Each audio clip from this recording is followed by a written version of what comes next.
It's the boy, Bubba Lutz, coming through. Hella clutch, flawless, can't be touched. It's your boy, Bubba Lutz. Yeah, I need that hot take. I need the truth and everything that is not fake. So tell me who's the Welcome back, Bubba Bunch, to another edition of the Bubba Lutz Sports Podcast. It is episode 246, and no, it's not winners and losers. You know what, Kevin? You know what I was thinking about? I was like, since the Cowboys decided to take a bye week, why shouldn't we? Why don't we? What? It's a 17-week season. We're also in the playoffs already. We're gonna be in the Super Bowl. We're gonna be talking about all these things. Why not give ourselves a nice bye week? It had nothing to do with the fact that the games were absolute dog shit. It was Roger Goodell. He said, "Hey, during this week, take a bye week from winners and losers," and it'll be fine. I'm like, you know what? I'm okay with that. Yeah, you know, I saw the email.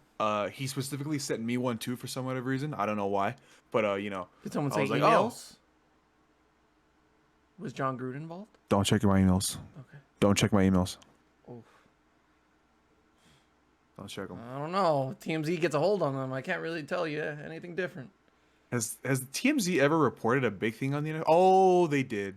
They did. They're the ones that reported Ray Rice. Forgot about that. I was going to make a joke, but I don't think I should. So let's move on. So instead of winners and losers this week, you know, all the games were pretty bad in general. Even the ones that were supposed to be good were pretty one-sided. So I can't really tell you if there's winners and losers, all right? So Well, there is. I had a whole list, and my list was pretty good, but I had no list.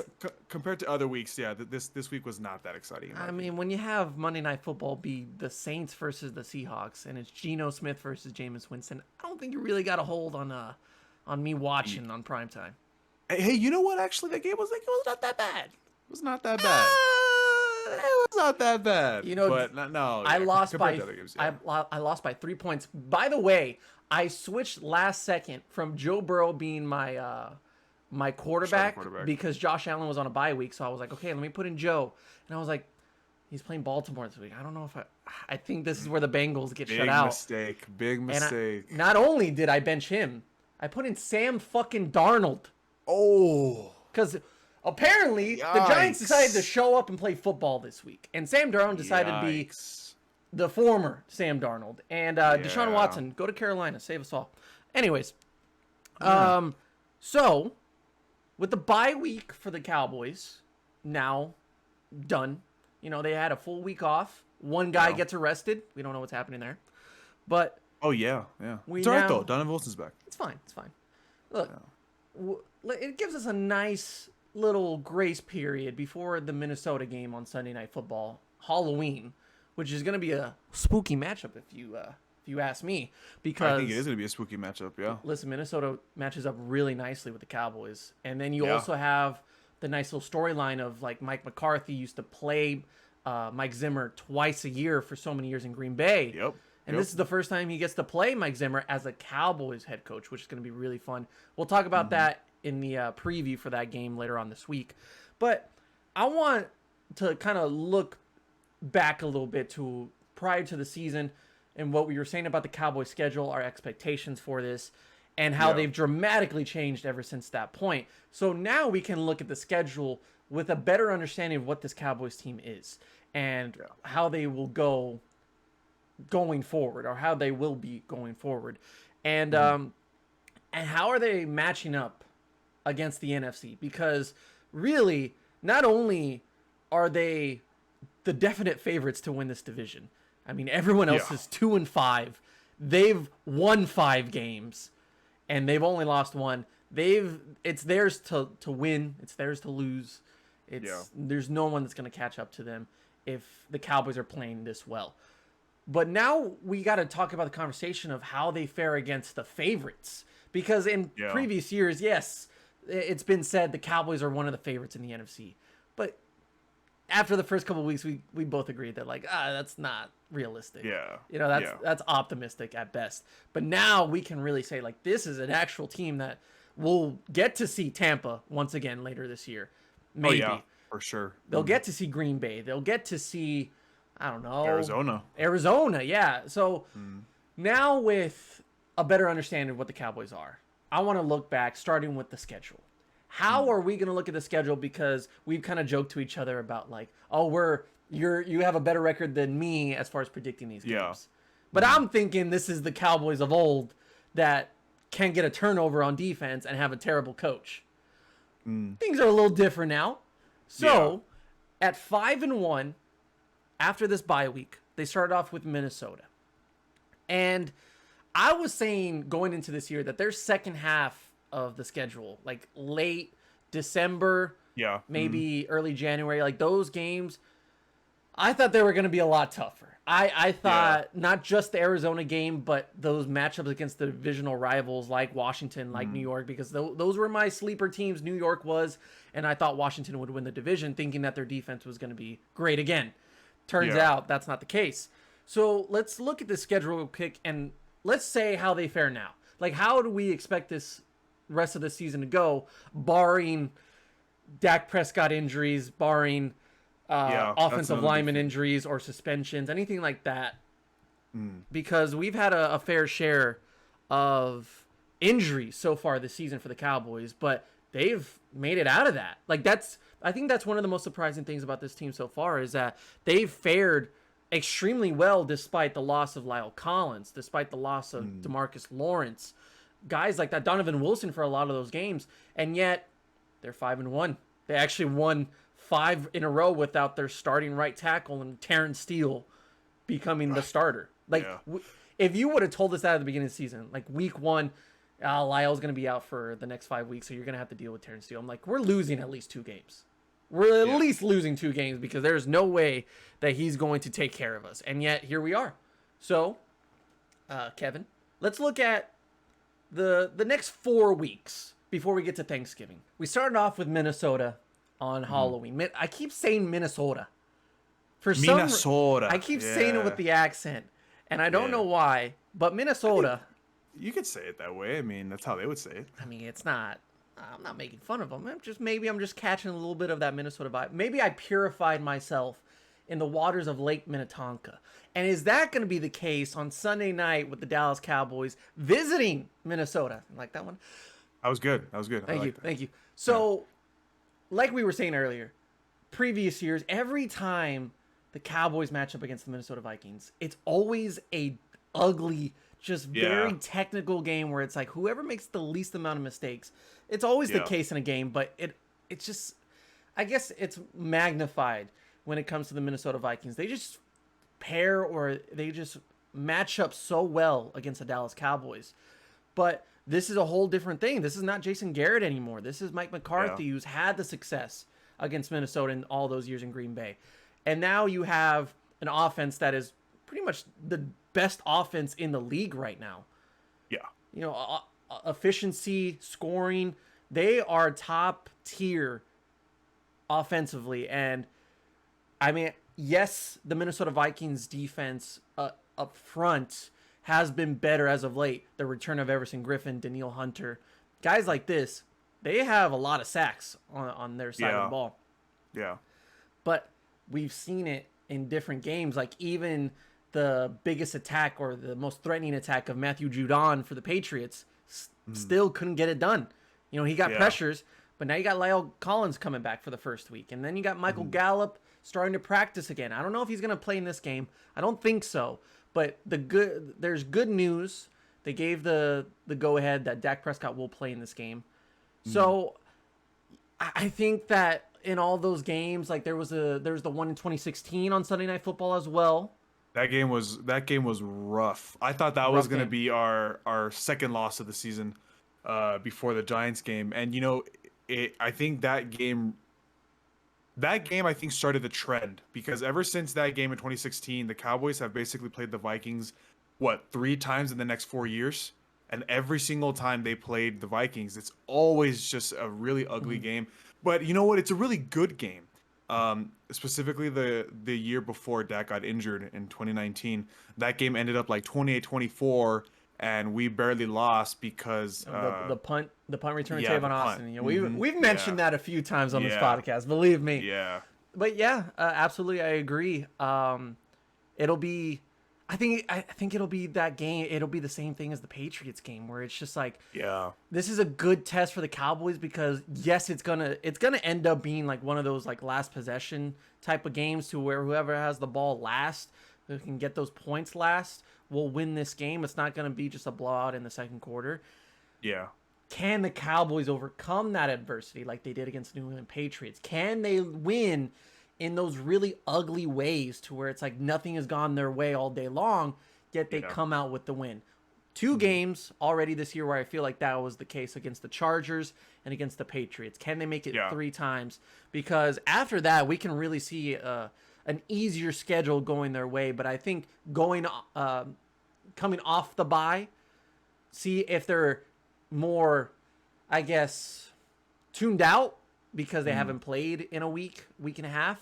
Or are they going to be locked in because they learned from their mistakes from all those previous weeks, especially with like really bad penalties, just stupid mistakes that has been plaguing them as of late these last few games.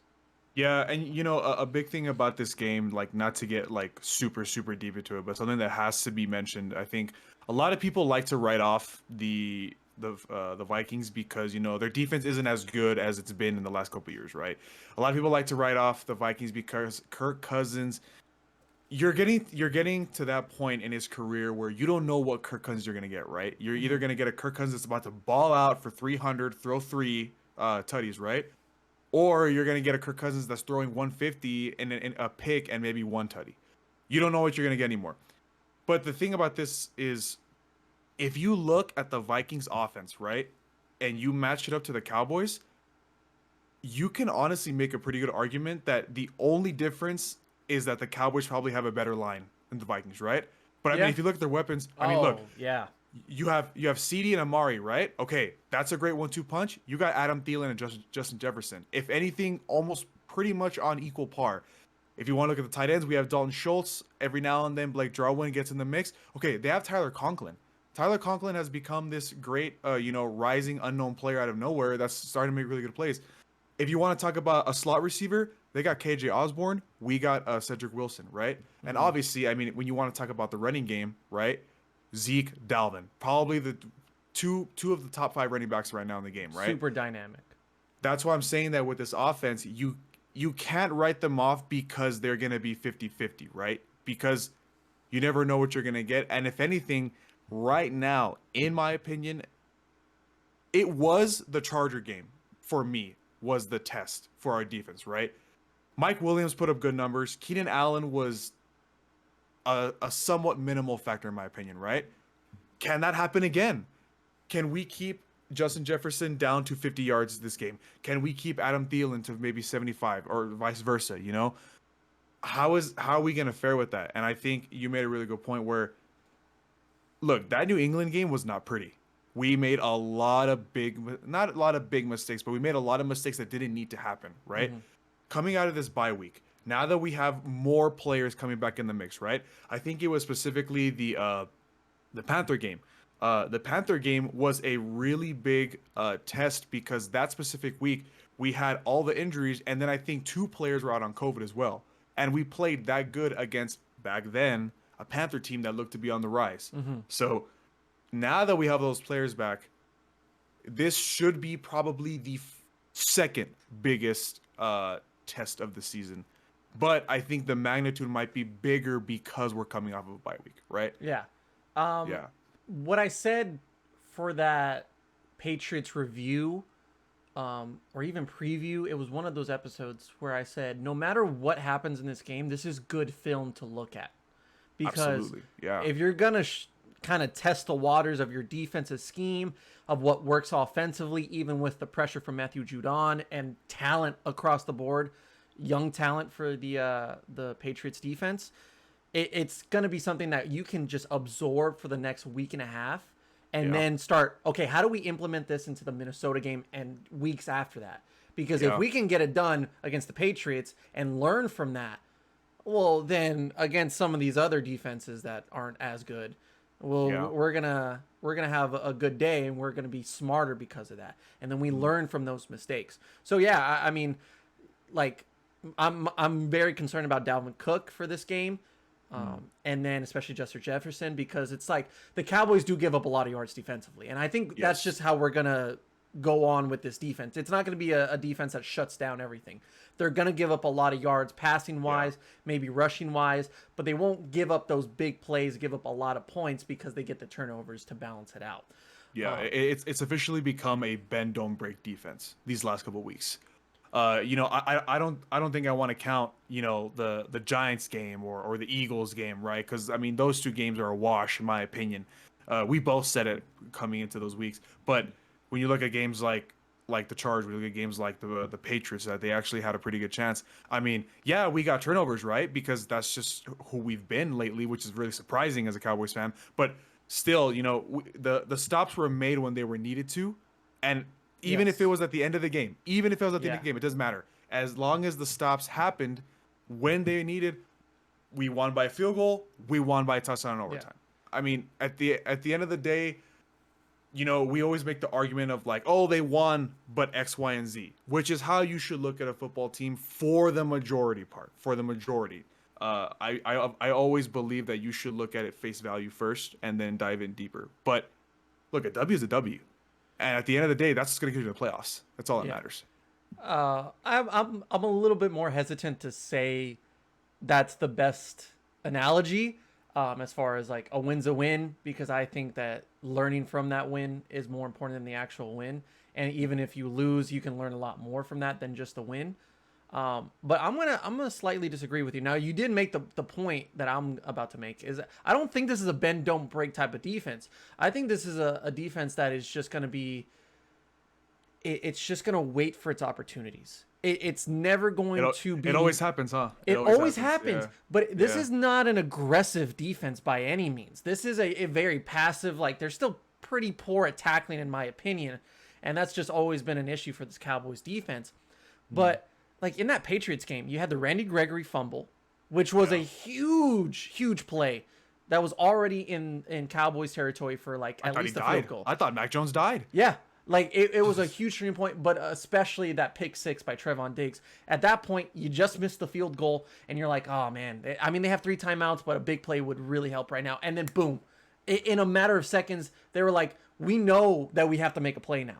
We know, but they're not going to do it for 60 minutes. That's the problem, is that you're not going to get the full cake. You're only going to get a little bit of that slice. It's a nice slice of cake, But, I mean, at the end of the day, it's a pretty damn good slice. Exactly. So, that's why I'm just kind of like hesitant to say like this is a bend don't break defense, because a lot of times that we say that to these other teams like Green Bay or like the Chiefs, how is that faring right now? Like, like it's just not working out for them either. So I don't want to be that. I don't want this defense to be that.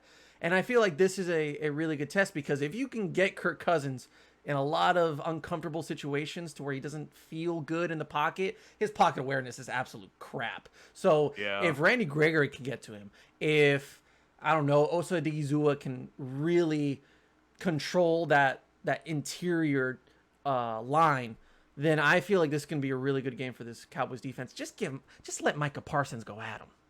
Is that fair? Yeah. Like, just let Micah Parsons not be a standalone type of linebacker. Just let him rush the fucking passer, man. I feel like this is the type of game where you let him run free and you shut that crowd up quick. And I feel like after this Vikings game, we should feast, right? It gets easier. So that's a good point. Feast. So we both think the Minnesota game's winnable, right? That it is a win. It's winnable, but it's not going to be easy. I think this is going to be a Patriots-like game. Maybe not overtime, but I think this is going to be really fun to watch down the wire. Yeah, for sure. Absolutely. Yeah. So Cowboys win there. Then you have the home game, birthday weekend for your boy right here. That's right. Denver Broncos. I think the last time that they played the Broncos was on my birthday as well, or right that's around a coincidence. The same time. Yeah, I know. Yeah. I'm sorry. I think you mispronounced the Denver Pretenders. Sorry. Please, pay attention, okay? Remember we put Teddy Bridgewater as a winner in week 3? Yeah, I did. What happened? Actually, it's funny because I have officially acquired the, I'm not gonna say announcer, right? But I'll call it the analyst jinx. Remember when I said the Ravens were a winner? Yeah. Yeah. Yeah. What happened to that, huh? Jesus. Really, I just don't think Denver knows what they are right now, and that's going to be the problem. That's the type of game where the Cowboys can really just beat themselves, and that's the only way they lose that game. It's not Denver's better. It's not Denver's going to have a great day.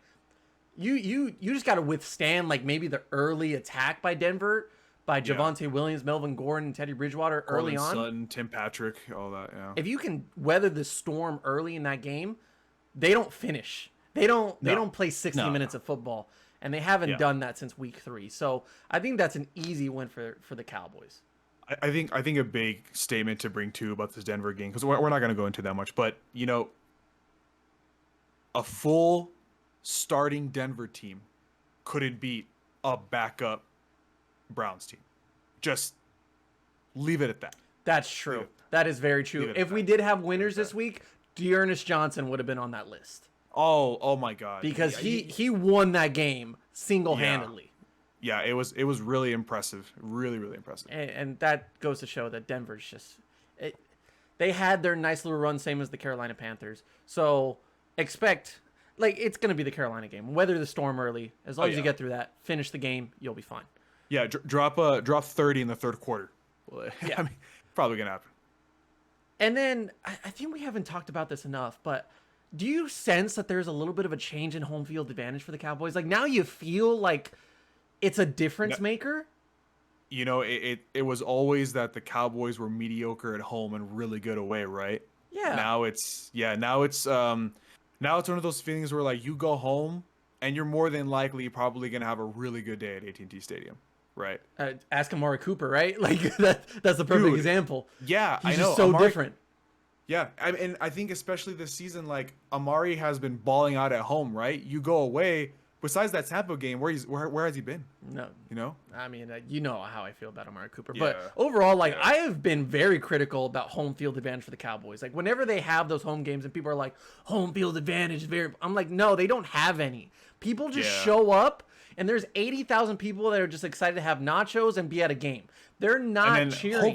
Hopefully the Cowboys win. And then if they're doing good, woohoo! Like we're having fun here. But if they start to struggle, it's like, all right, well, I'm just gonna chill here in my $400 seat and just and have a nice beer. That's just how it's been for the Cowboys' home field advantage. But I feel like this year, I think the Carolina game, and you could say the New York game too. I felt it was Carolina, Philly, New York. Yeah, and that's it. That's so it far. For right now. Yeah. So they have the back-to-back home games against Denver and then now Atlanta. I think Atlanta is going to be a pretty ugly game to watch just because of the murder that's about to happen to that defense. I remember a couple years ago, I think it was 2 years ago, when the Falcons drafted AJ Terrell. I really thought that was going to be maybe like, okay, the start of something new. They finally made a good defensive pick, right? No. To be fair, that is their best defensive player right now. Yeah. AJ Terrell's the only guy where I'm like, he's good. Yeah. I think when it comes to the Atlanta game, two things that stand out for that game. If you can stop Kyle Pitts and Calvin Ridley, game's over.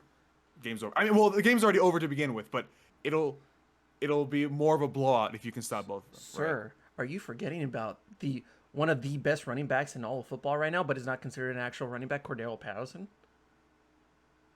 Wow, you're right, actually. That man's a touchdown machine. It's funny because I still don't see him as a running back. I just don't. I think he even said, I'm not a running back. Like, don't classify me as a running back. I do everything. And I'm like, you do. But he is, though. I mean, it's weird. Yeah, that's a good point, too. I think... Well, actually, you know what? Actually, I'm sorry. I'm wrong. Calvin Ridley has actually not been a factor at all recently. Whoa. Compared to Kyle Pitts? He's had some personal issues that he's had to deal with. He's been kind of focused on that. Was that why he missed last game? I thought it was injury. No, well, the last game he missed was the London game, and that was because of the personal issue. But I think it was an injury part of it. But then I read a report that he came back to practice with the team because of some issues off the field. But then he did score this past weekend. I know that and then Kyle Pitts went off. Kyle Pitts has been balling out. Good. You know, they finally learned how to use him, as we were talking about. Cordell Patterson, you're right. He's been probably a touchdown. The only reason why they've been in games, if I'm being honest with you, him and Kyle Pitts. Calvin Ridley is always a threat. That's why I'm saying that I think if you can stop him. But I mean, I think we're giving it too much credit. It's not going to be a factor of the Atlanta offense at all. It's if this defense cannot let 54 points be on the board for the Cowboys at the end of this game. Well, this game's going to be a murder. So this is like a 40-point burger at least. Yeah. I guarantee it. If not, there's an issue. Yes. Yeah, this is where you're like, you didn't score more than like 20? Like you didn't score more than 30? Like that's surprising to me. Then we get into two really good matchups until we get to the bottom of the barrel toward the end, and then we can talk about that. So we'll talk about these really quick, but Kansas City is the biggest surprise of the year. Negatively disappointment, and yet this is going to be on November 21st, right before Thanksgiving. This is the most terrifying matchup for me for the Cowboys still. Until January, this is the most hesitant I am to say that's not an easy win. No matter how many times you want to say that the Chiefs are playing terrible, their defense is last in pretty much every category, and then Patrick Mahomes is throwing interceptions left and right, so Trevon Diggs is going to get an interception that game. Yeah. But it's still the Kansas City Chiefs, we can't just forget about the last 5 years. I feel like the Kansas City Chiefs at this point are like a ticking time bomb, right? Where it's like they're slowly degrading, right? They're like everybody's looking down on them, but at any week they can just explode. Yeah. Right? And they can start it. I'm hoping it's not against the Cowboys. What the weird thing is that if you ask me today, you ask me right now, if the Cowboys had to travel to Kansas City at Arrowhead, and which they are doing in that game, if they traveled to that stadium today and had to play the Chiefs, how would they do? And I'd be like, the Cowboys would blow them out. If they played them today, right now, the Chiefs are right now, they are demoralized. They are just so they lost their mojo. It's like Austin Powers. They lost their mojo. Yeah. But this is 4 weeks from now. Yeah. Things can change. I'm highly sure Andy Reid, one of the greatest coaches that we've seen in our time, can figure something out in 4 weeks. Yes. Now, just a few days later, you play the Las Vegas Raiders on Thanksgiving, and they seem to be back. It's like nothing ever happened to them. They are starting fresh, and they are still a very talented team. You know how, okay, look, to be fair, they played the bum Eagles this past week, but still, to their credit, I think it should be said that the Raiders as a team should be getting a lot of praise from just football fans in general, because I don't think people understand how difficult it is to play with an interim head coach, right? Even if your coach gets fired for just, for negligence or for you just being a horrible human being, obviously, or from just you're not the standard, you have to let you go. Not having a set in stone physical presence as your leader, that's hard, So them playing the way they're playing right now, they deserve a lot of praise.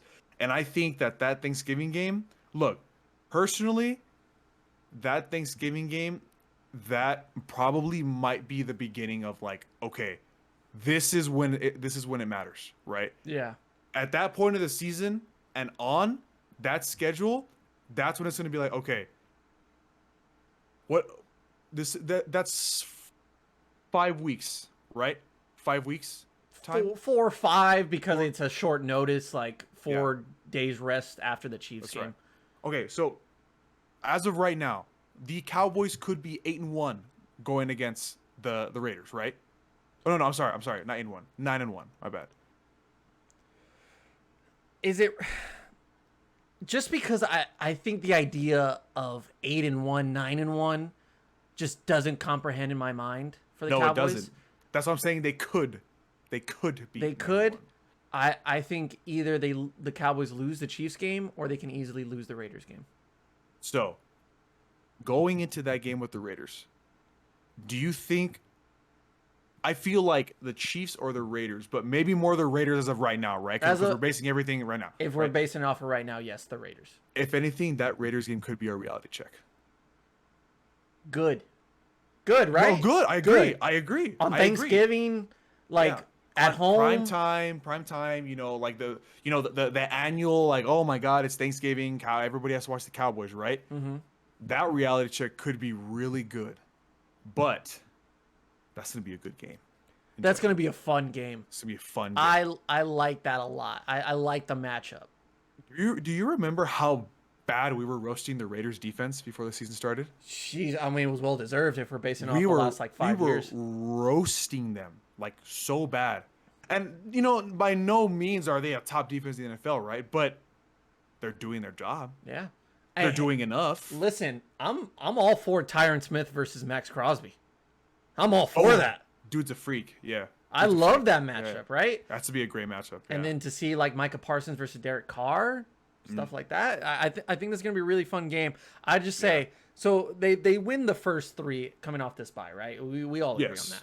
And then it's the Kansas City Las Vegas games where I'm like they're gonna lose at least one of those. I think they at least lose one. It's very reasonable that they lose one of them. Yes. Yeah. And then we get into a schedule to where it's like at this point just give them the wins, right? Because who cares?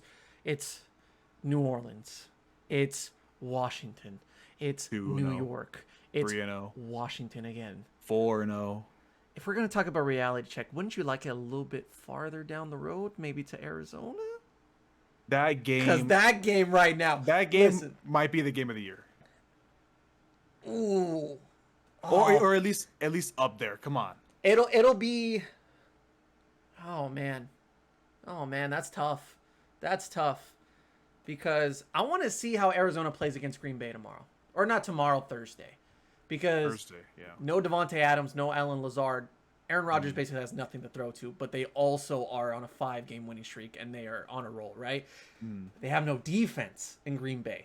Arizona, offense off the charts. I don't think anyone can stop them, even the Cowboys. I don't care if Trevon Diggs gets 3 picks in that game against Kyler Murray. I think the Arizona Cardinals are that damn good offensively. Yeah. It's just the defense. Like, after that 1 week, that first week where Chandler Jones just went completely off, right?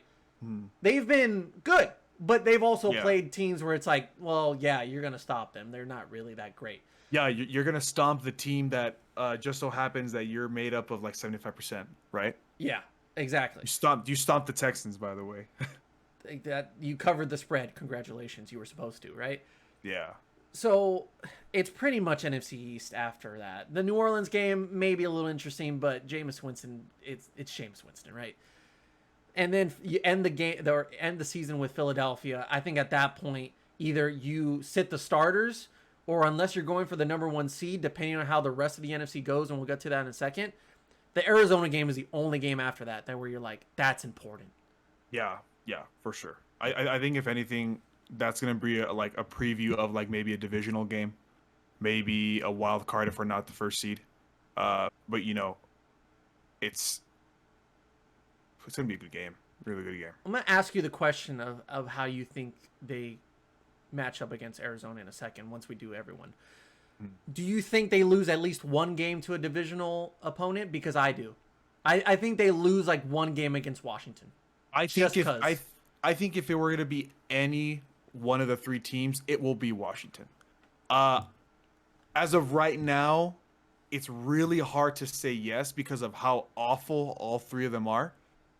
But if it were to be one, it'd be Washington for sure. Just because I feel like Washington has the actual playmakers to do it, right? Right. Yeah. Right. So it's going to be that game to where at the end of the season, Washington's going to be like, I mean, that was a throwaway season, but at least we beat the Dallas Cowboys once. Like let's play spoiler, right? Let's play our best game against the team that no one gives us a chance to win against. So yeah, I agree. So okay, all right. So Minnesota win, Denver win, Atlanta win, either Kansas City or Las Vegas, but they lose one of them. New Orleans win, Washington win, New York Giants win, Washington loss. I'll say that. Possible L, yeah, possible. Philadelphia definitely a win, even with the starters not playing, to be honest. Yeah. So that's 8 out of the next, what, 11? Yeah. So 13-4 is what we're predicting. Considering that I said 10-6 at best, or 10-7. You said 10-7, yeah. 10-7. I that's realistic. Like, that's not completely out of the picture for me. I said 11-5, so I think 11-5 might be a lock for sure. 11-6. 11-6, yes. I'm sorry. Or 12-5. I'm still used to the whole. Yes, no. I mean, I did the same thing. Yeah, 12-5 is a lock for sure. Oh man, probably. Does that? I don't think that gets you the number 1 seed though. No, it's because, dude, like, can you look? Right now, I think the best teams in the NFC. Well, you know what? Here, I'll leave it at this. How about? Let's talk about the matchup, because Yes. then I'll bring up a point. Okay. So what I want to do to end this podcast, because we really talked about the Cowboys and what they can get better at, or what they've been working on since this bye week.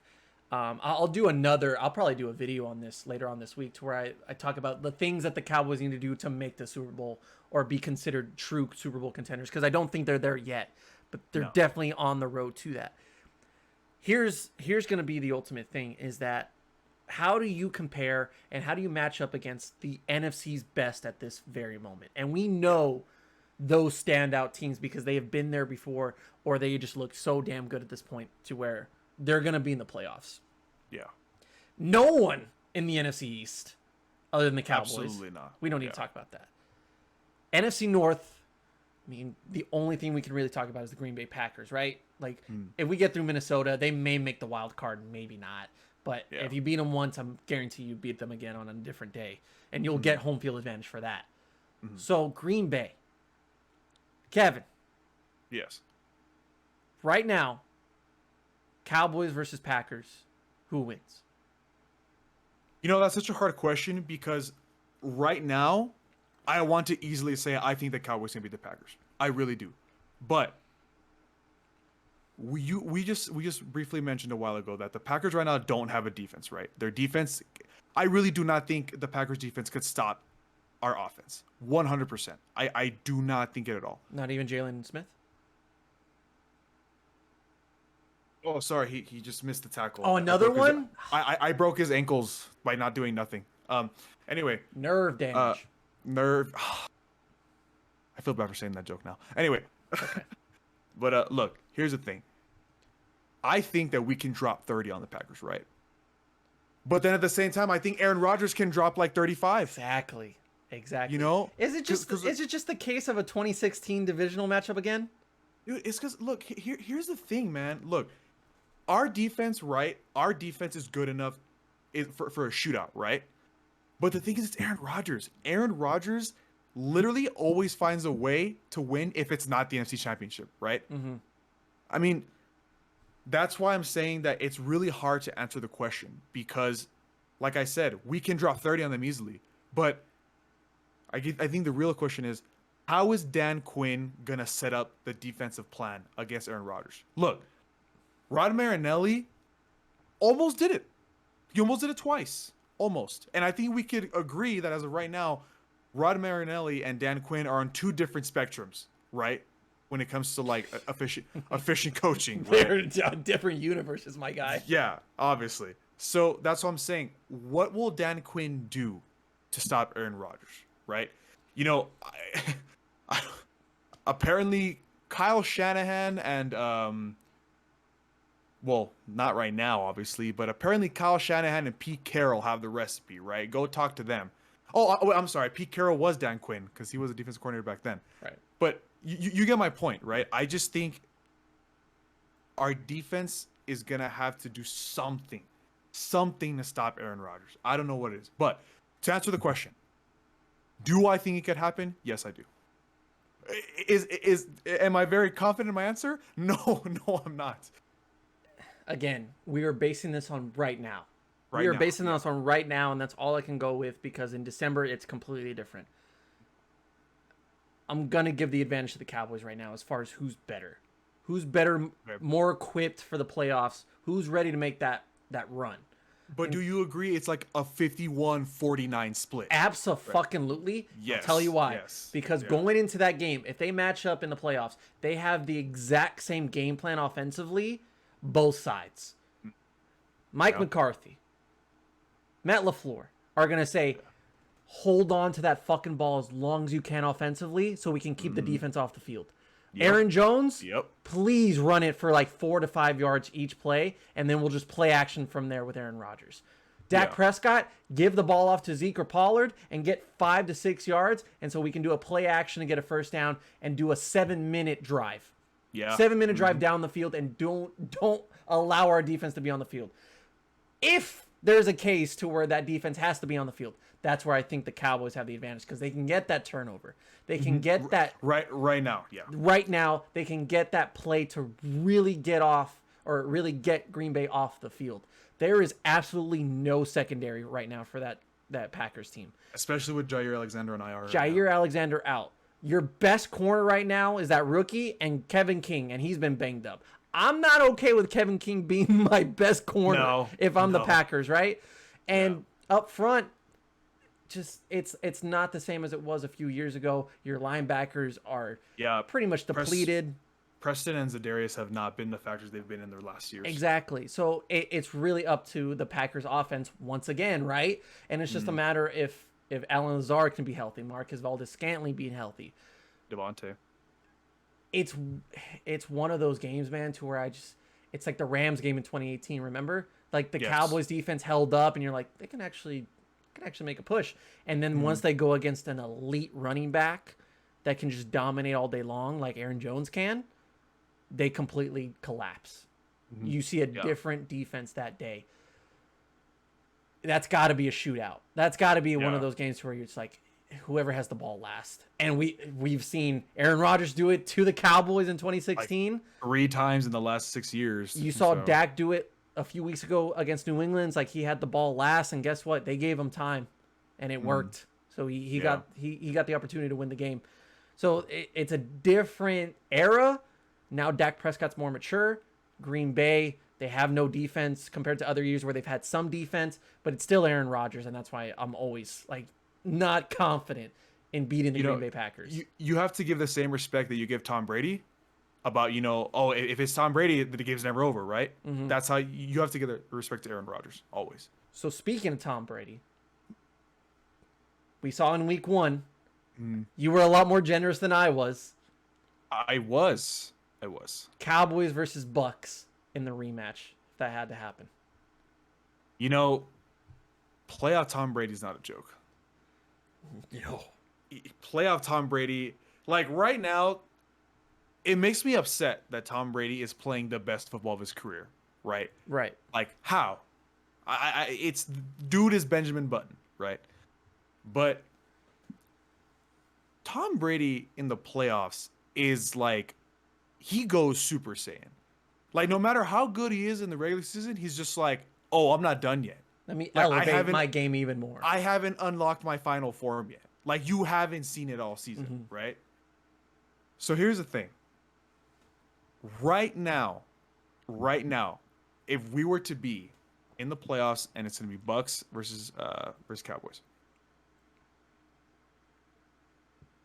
I'm going to give another like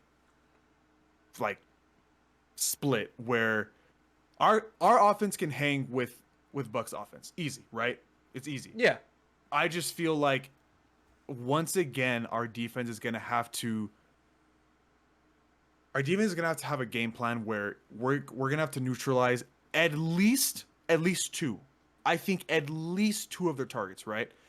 Whether it be Mike Evans and Gronk, or whether it be Godwin and Gronk, or whether it be Evans and Godwin, right?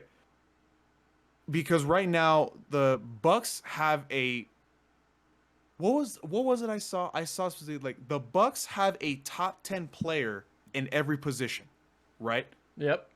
Yeah. So my thing is, how are you going to neutralize at least 2 of them? Because if you have 2 of them running wild and making plays, okay, I mean, you can't stop everybody, right? But lessen the blow, I guess. Because we all know the Bucks are going to score 30. That's literally what they do, right? So now I just feel like, how are you going to stop them to where, oh, on that one drive, Mike Evans wasn't a factor. Oh, on that other drive, Rob Gronkowski wasn't there. Lenny, playoff Lenny, by the way, playoff Lenny, we're only giving him 2 yards of carry, right? That's what I'm trying to say. How are you going to neutralize those weapons? Because I feel like with Green Bay, as long as you take out Devontae, you have an easier time neutralizing MVS, right? You have an easier time neutralizing Robert Tonyan. Maybe Aaron Jones, but Aaron Jones is really dynamic, right? This isn't the case with Tampa Bay. You know for a fact you will be giving up plays because you just can't stop everybody, right? So that's a tough one. That's a really tough answer. If I had to say, I would say it's 50-50. So you're not giving an answer. I'm not giving you an answer because I don't think right now I can full-hearted confidently say, oh yeah, the Cowboys will beat the Bucs for sure, 100%. But you can't say that the Bucs would be the Cowboys either. No, because I feel like we're playing at a pretty good level too. I'm gonna be honest, this is pretty easy for me. Really, you think so? Yeah. Okay. Bucs win. I can agree with you on that one too. It's just I don't know. It's not even a doubt in my mind that the Bucs beat the Cowboys. Not a doubt. There's 2 reasons why. Tom Brady. I mean, that's it, right? Super Saiyan Brady. Tom Brady, when he's locked in, is the best quarterback in the league, no matter what age he is. He's locked in right now, and he is playing MVP level. He's leading the league in passing yards. He's leading the league in touchdowns. Like, the dude is doing this at 44. Yeah, and he's doing this with a defense that is completely depleted in the secondary as well. Yet they still create turnovers. See what they did to Justin Fields? Yeah, but that's Justin Fields. I'm sorry, but that's the Bears. If you're doing that against the Bears, it's not far-fetched that you can stop the running game again against the Cowboys, and instead of rushing and blitzing Dak Prescott, he's actually worse when you don't blitz, and he's still really good. I mean, he's still phenomenal as a quarterback, passer rating, yards, all that good stuff, completion percentage. He's really good no matter if you blitz or not. I think that's the new game plan going into that game again, if they do a rematch, is that you only send 3. You only need to send 3 because Vita Vea up front is going to stop that running attack. And you play nickel. You play with 5 or 6 corners on that field, and you don't allow anybody to be open. You don't allow space to where Dak Prescott needs to rush. He needs to roll out of the pocket, needs to run with his feet because he's not super comfortable with that as he used to be. But more importantly, that week 1 matchup showed me that if Anthony Brown is your second best corner, no matter how many pick sixes he gets over the next few weeks and how good he looks compared to in previous years, if Anthony Brown is your second cornerback next to Trevon Diggs against the Tampa Bay Bucs again, Antonio Brown's going to torch him. And those big plays are going to happen. And exactly how it happened in week 1 is going to happen again in the playoffs, and you can't account for that. I can't go into the playoffs knowing that Anthony Brown's my second best corner. And it'll be very apparent when they play the Tampa Bay Bucs again. Because like you said, there are so many weapons. There are so many things they need to worry about. What makes you think Anthony Brown's going to be different if he has to go against Anthony Brown or Antonio Brown again? Yeah. I think the only credits that I'm giving the Bucs right now is because of what you just mentioned. Their defense is super depleted. And if you look at the games that they've played, when they've played a good offensive team, it shows. It shows that they're lacking right now. But obviously, 13 weeks down the line, something like that, they might have everybody back. Yeah, so, I mean, a lot of these injuries did occur at the beginning part of the season, especially in that week 1 matchup against the Cowboys. I'm just saying, it doesn't matter when you have Tom Brady. It doesn't matter because everyone's going to be like, we have Tom Brady. We have a chance no matter what. Yeah. So, yeah. So I think that's a pretty fair assessment that we actually disagree on one of them. So then let's end it, and we got to do this quick because we're running out of time. NFC West. So we got 2 teams because the Seahawks ain't making the playoffs. No. Rams and Cardinals. I'm gonna split here, and I'm gonna say I'm gonna split too. I'm gonna say they beat the Rams, but people are not giving Arizona enough credit. They are damn good because I don't see how, and I've seen it. I've seen it to where the Cowboys cannot handle the Arizona offense. Christian Kirk is a villain to Cowboys fans because he's every time they match up, it's like Anthony Brown sees Antonio Brown again. It's like, oh God, I can't contain this guy. Yeah. If he goes deep, I'm not gonna have safety help. So here's the thing about both of the teams, in my opinion, right? I'm gonna agree with you. I'm splitting.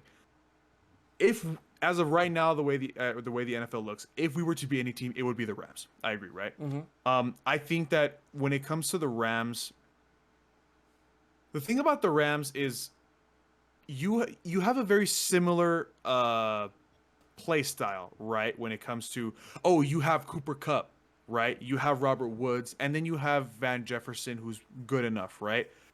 But the thing is, you can stop the running game, right? You can stop the running game in LA. And once you stop the running game in LA, you're going to force Matthew Stafford to throw all the time. Is that a problem? No, Matthew Stafford's great, right? But the thing is, dude, there's games where Cooper Kupp is just the only one he's throwing to. I'm not trying to say in any way that I'm disrespecting, like Van Jefferson or Robert Woods, right? But I'm just saying that there are games where literally Cooper Kupp is the only main factor that's getting them down the field. So I'm going to go back to it again. I've already said it multiple times, but I just feel like this is going to be the biggest thing going down the line. How is Dan Quinn going to be able to make a game plan for those star players? Yeah. Right? Because like I said, Darrell Henderson's great, right? I think Darrell Henderson's a great running back. I think he's done really good this season in a position that he was thrusted into, right? This wasn't supposed to happen to Darrell Henderson, right?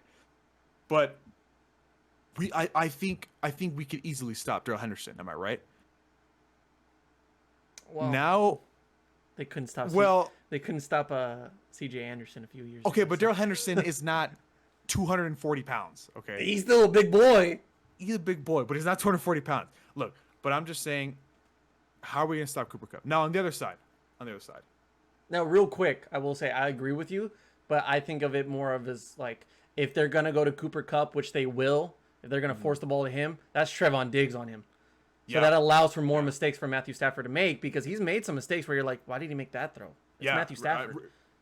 After week 2, I think Matthew Stafford had like 2 games where it was like, whoa, what was that all about? They have cooled down a lot, and they have won the easy games handedly. But against some of those tougher opponents, I'm like, there's some flaws in this Rams team. Yeah, they are missing Brandon Staley a lot. Now, you basically transitioned to my next point perfectly. Besides Jalen Ramsey, I don't think there's a big playmaker on the Rams defense. Sir? Oh God. Sir? I upset you. I'm sorry. What? Sir? What? Who are you forgetting? Forgetting? Who? Oh, okay. Besides, you're right. Besides the monstrous man that I would always make a business decision to. This man forgot Aaron Donald. Well, it's because okay. Hold on. To be fair, you have to remember I'm always thinking about the air game when it comes to the Cowboys. Okay, cut me some slack. All right. You got to run the ball. Yeah. And you think Connor Williams is going to hold down Aaron Donald? Tyler Biadasz? I think Connor Williams, Tyler Biadasz, and Zach Martin are going to hold down. Hey, 3v1. Actually, no. Yeah, 3v1. Actually, no. I don't remember where it was. Okay, anyway, back to my point. You're right. I'm sorry. How disrespectful of me to forget the defensive player of the year the last 4 years in a row. So disrespectful. Besides Aaron Donald and Jalen Ramsey, who's on that team? Well, J.C. Jackson isn't there anymore. They just traded away Kenny Young. So, no, they got Leonard Floyd. Yeah, but I mean, look. Okay, Jalen's on the right side of the field. Okay, throw to the left. Okay, Aaron Donald's probably gonna mess up the running game. Okay, fine. Have a rollout throw to Dalton Schultz. Let's see if Amari Cooper's healthy. If he's healthy, right? I feel like this Rams defense is pretty exploitable. Yes, it is. Yeah. So, but on the other side,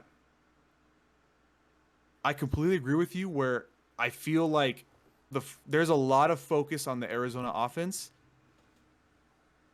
but the Cardinals defense is pretty sneaky good, right? Oh yeah, JJ Watt's having silently a great year.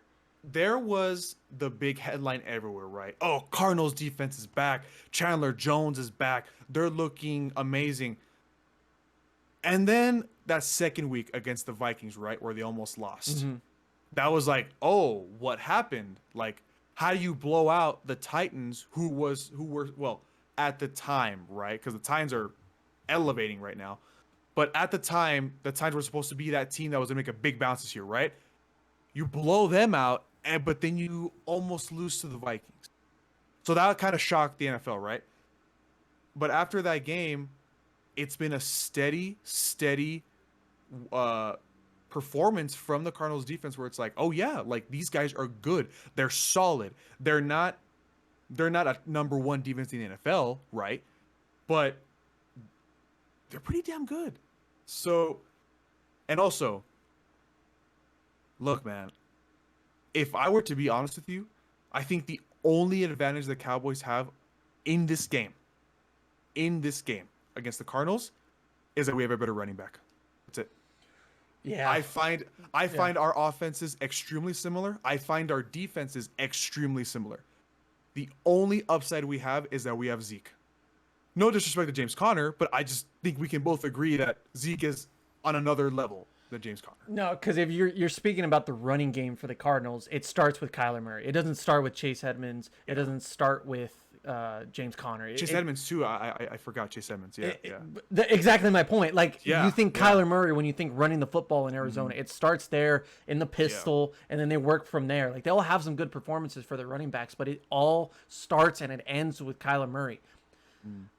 Look, dude, I'm not kidding when I say that this offense is unbeatable 99% of the time.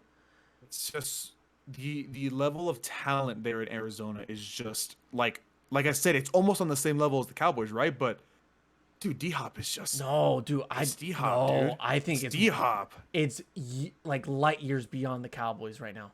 I know the stats may not show it, but do you think because of play calling? I think it's a combination of play calling, just depth.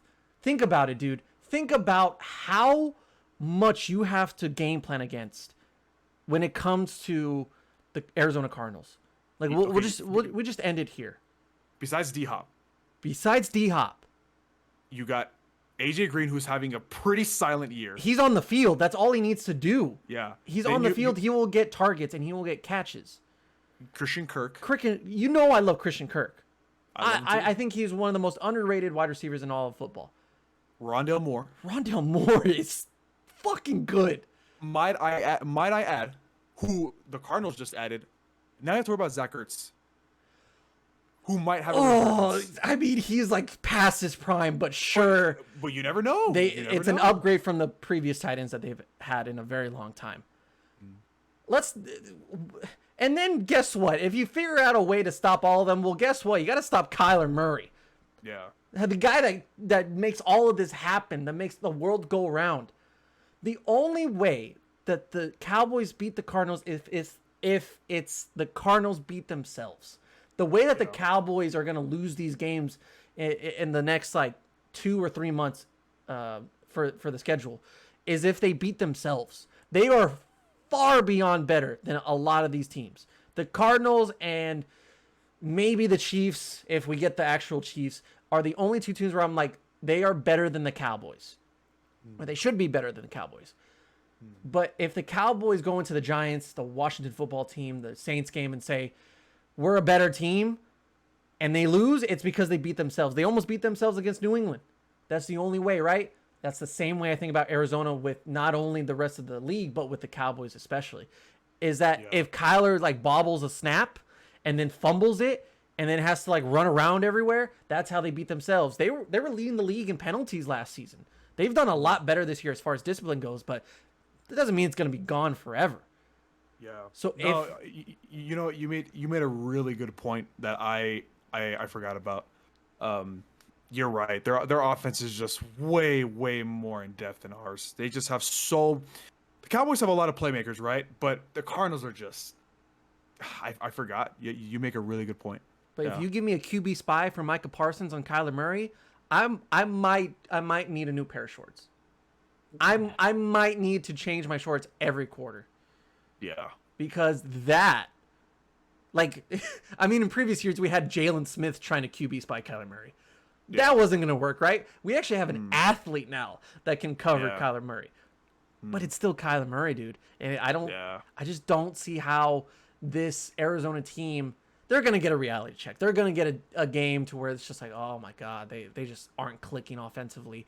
Or if Kyler Murray gets hurt like he did last year with his shoulder, that's the only way that this train does not just completely go off of the rails and finds its way to SoFi Stadium in February.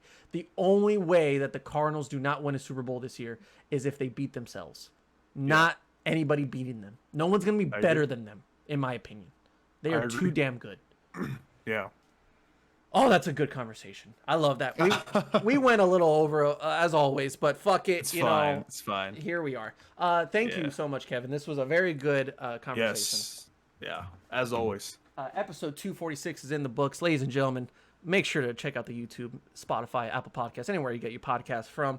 For the Bubba Lutz Sports Podcast, I will put out a mini doc or a little sample video for you guys talking about the Cowboys and their Super Bowl chances later on this week. And then we got the preview for the Minnesota Vikings game as well, and maybe another video if I can set everything up correctly. But thank you so much for listening. Thank you so much for watching. And we will see you next time on the Bubba Lutz Sports Podcast. Yeah, hold on. Tell me who's your top 5 quarterbacks right now, dead or alive, huh? And how much do you care about a ring if the best player got carried by the team?